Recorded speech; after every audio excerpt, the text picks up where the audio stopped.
Hello YouTube, j'espère que tout le monde va bien et que vous avez passé la meilleure des semaines. Je voulais d'abord vous remercier pour l'accueil chaleureux que vous avez réservé à la playlist de Thérèse. Et pour celles et ceux qui ne savent pas encore de quoi je parle, je vous invite à aller checker Instagram. Revenons donc à YouTube. Cette semaine sera placée sous le signe du charme et de la douceur. Mon invité du jour a ravi nos oreilles tout l'été avec une saga musicale à son image et dont 2 titres m'ont profondément touchée, Nino ou Rose et les mêmes chansons. Ce vendredi 11 septembre, elle a dévoilé le tout dernier titre de cette saga, Après toi. Aujourd'hui, elle nous accueille chez elle, dans son cocon, pour un tout nouvel épisode de Ancré. On accueille tout de suite Gianni. Pose ta cigarette, emmène-moi faire une ou 2 pirouettes. Sur la piste de danse, rien ne nous arrête. Il y a celle qui résonne dans les cœurs abîmés. Le soir en discothèque, il me fait tourner sans cesse. C'est sur les mêmes chansons qu'on vit, qu'on rêve et qu'on vieillit.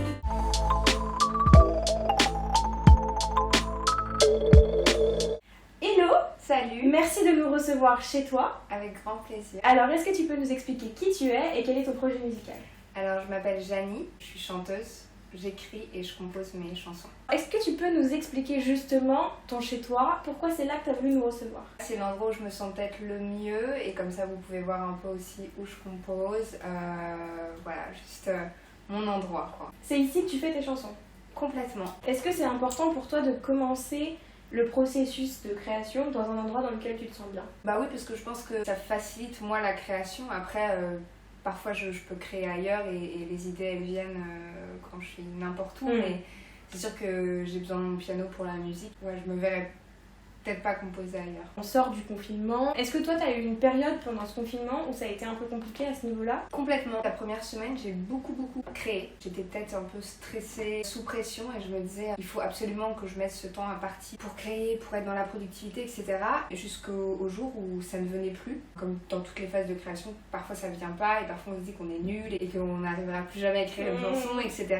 Et en fait, je me suis hyper remise en question aussi avec tout ce que je voyais autour de moi pendant le confinement, c'est-à-dire que je me suis dit ok, c'est pas grave et on a le droit de prendre aussi une pause puisque le monde est en pause. Je me suis vue être indulgente avec moi-même et me dire tu vas pas écrire une chanson tous les jours, et j'ai créé au fil du temps pendant le confinement mais j'avais aucune pression et ce qui était du coup très agréable parce que c'est pas des moments qui arrivent toujours de pas être sous pression. Moi j'avoue que j'ai trouvé un certain confort à me dire que de toute façon personne n'avait le choix donc je pouvais être libre et ça facilite encore plus la création par la suite quoi. La base de cette interview Ancré, c'est les attaches, donc c'est pour ça qu'on est dans un lieu qui toi te tient à cœur. Est-ce que tu as d'autres attaches toi ailleurs ? J'avoue que moi je suis très attachée à mon chez moi. J'ai besoin d'avoir mon cocon avec mon chat, mon amoureux ou bien toute seule, mais enfin en tout cas dans un lieu qui me sécurise. Et souvent je me sens pas aussi sécurisée ailleurs. J'avais quand j'étais petite une maison dans laquelle j'ai grandi que je n'ai plus, c'était une attache très importante, mais pour le coup au fil du temps, quand on grandit, on s'en recrée d'autres. Ouais, c'est intéressant parce qu'on en a encore jamais parlé sur la chaîne.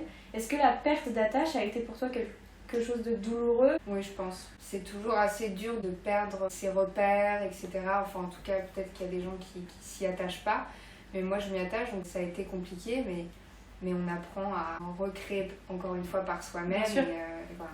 Et est-ce que musicalement, tu dirais que tu as besoin de ces attaches pour avancer, ou est-ce que tu as eu l'impression parfois que ça a pu te freiner ? Non, peu importe, du moment où j'ai un endroit où je me sens bien, ça peut aussi m'inspirer de bouger et les lieux sont aussi très inspirants. Avant d'être ici, j'avais un petit 14 mètres carrés en dessous les toits avec mon piano au bout de mon lit, enfin mon synthé au bout de mon lit. Et c'était hyper inspirant parce que du coup, voilà, je dormais, je glissais vers le piano. Et donc c'était aussi très, très inspirant, je pouvais aller sur les toits, etc. Après, je crois que j'ai eu l'habitude de bouger pas mal dans ma vie et tout, donc je crois que ça se compte pas en nombre d'années ou de temps, mais juste à recréer au moment où tu es l'endroit dans lequel tu peux te sentir bien. La première chanson que tu as sortie, c'est La Discothèque. Ouais, Discothèque. discothèque, La bibise, ouais. la discothèque. Ouais, la bibise en discothèque, Ça marche aussi. Ouais. Est-ce que tu peux nous expliquer d'où est né ce premier titre ? Bah, je dirais que c'est vraiment un des premiers titres que j'ai vraiment fait, en fait, toute seule, dont j'étais contente. Le second, donc La Bibis. La Bibis. Tu parles un peu du milieu dans lequel on peut évoluer quand on est dans la musique ou en tout cas dans le milieu artistique. Est-ce que c'était important pour toi, dans tes chansons, dans tes textes, de parler de choses que tu connais bien ? Je peux pas écrire si j'ai pas d'émotion sur un sujet ou si je l'ai pas vécu ou si je le ressens pas. C'est-à-dire que je vais pas me dire tiens je vais écrire quelque chose sur un sujet ou une émotion que j'ai pas vécu ou ressenti. Ça pourrait m'arriver peut-être dans le temps, etc. Peut-être que j'évoluerai, mais pour l'instant je ne suis capable que d'écrire ce que je ressens. Je pense qu'une fois qu'on aura écouté peut-être 10 ou 15 de mes chansons, on aura très bien compris qui je suis. Qui tu es, ouais. Ça c'est sûr. T'as pas de personnage dans ce que tu fais ? Aucun. Je crois que je suis à un moment de ma vie où je peux pas être plus sincère.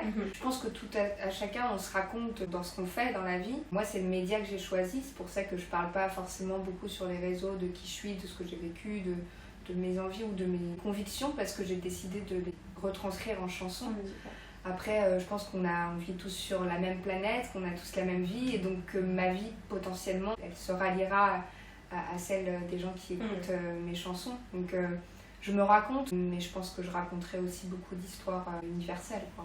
Et est-ce que tu penses que pour faire de la musique, il faut d'abord être sincère ? Ben, complètement. Je pense que, en tout cas, si on veut être fier de son projet et content et le mener à bien, il faut être sincère. Sinon, je crois pas qu'on puisse rencontrer le public et qu'on puisse vraiment évoluer. Moi, je sais que par le passé, j'ai pas forcément été bien à ma place dans les projets et ça n'a pas abouti à quelque chose de chouette. Et en même temps, tous les artistes que je vois et que j'adore, je sens une sincérité, je sens une singularité, et c'est ça aussi, moi, qui me plaît, c'est que quand j'aime un artiste, j'aime qui il est dans son ensemble et dans ce qu'il propose. Tu parles de te sentir à ta place, je trouve que c'est assez fort comme mot. On peut se sentir à sa place dans son cocon, là, tu le disais, dans un lieu. Est-ce que toi, dans ce que tu fais aujourd'hui, tu te sens 100% à ta place ? Oui, complètement. Quand je compose une chanson, je réfléchis pas à quel style ça va être, quel truc ça va être, où est-ce que je vais me positionner, où est-ce que machin. Non, j'écris et puis en fait, je me rends compte que le chemin se dessine tout seul. Et je me suis pas dit... tiens, je vais faire de la chanson française avec des influences plus nostalgiques, rétro, j'en savais rien en fait, mais c'est juste que je suis. Est-ce que tu penses que c'est aussi plus naturel aujourd'hui de faire de la musique, on se pose moins de questions ? Je sais pas. En tout cas, ce que je peux dire, c'est que j'ai l'impression que la scène française aujourd'hui, elle laisse plus de place aux artistes singuliers qu'à une certaine époque pas si lointaine. Revenons à ton projet à toi. Qu'est-ce que c'est la suite pour toi ? Il y aura l'EP qui sortira, ça c'est certain. Est-ce que dans cette EP, on va retrouver les sonorités, la musicalité de tes 2 titres ? Oui, parce que déjà je bosse avec le même réal qui s'appelle Marceau. Je pense que forcément on a créé un univers où on cherche quand même l'homogénéité dans les sons, puis c'est ce que j'aime. Mais après, je prends aussi vachement de liberté. Je veux dire, je pense à un morceau où à la fin il y a un grand solo de guitare électrique que j'adore, et pour autant on se dirait pas tiens... Elle met ça là, mais voilà, peut-être qu'il y aura un peu de saxophone parfois. Enfin, Au feeling, mais je pense que, encore une fois, si on reste fidèle à ce qu'on est, ça suit en fait. Je pense que les gens se disent pas oh tiens, enfin je vais pas me mettre au rap demain, c'est sûr. Oui. Voilà, donc il y aura pas. Je pourrais peut-être dans un futur. Non, je pense pas. Faire un feat avec un rappeur peut-être pas, mais. Ouais. Mais moi rapper, non. Qu'est-ce qu'on peut te souhaiter pour la suite ? On peut me souhaiter de faire beaucoup de scènes. Ouais. Quand ce sera possible. C'est quelque chose qui me tient vraiment à cœur et que j'ai vraiment hâte de trouver. Sortir des chansons et avoir une belle route. Voilà. Et tu parles de scène, j'en rebondis là-dessus très rapidement, mais est-ce que tu penses qu'un projet se défend sur scène ? Oui, complètement. Après, c'est peut-être pas une fin en soi pour tous les artistes, hein. Mais je sais pas, enfin, pour moi, dans la chanson française, chaque chanson est une petite discussion, une petite histoire, et on a trop envie de le raconter, en fait. Et puis, l'énergie, elle circule tellement sur scène. On l'a bien vu pendant ce confinement, il y a eu plein de lives sur Internet, plein d'interviews en FaceTime, etc. Mais à un moment donné, il y a aussi l'énergie physique, et moi, j'en ai besoin. Je serais vouée à chanter mes chansons toute seule ici ou devant un écran toute ma vie. Je suis pas sûre que j'aurais fait ce choix-là. Merci beaucoup d'avoir pris le temps de nous recevoir dans ton beau chez toi. Merci. Avec ce beau piano, ce beau vase. Oui, c'est beau. C'est beau. Oui, regardez. Voilà, nouvelle acquisition. Il y a 2 semaines, elle a dit. 2 semaines.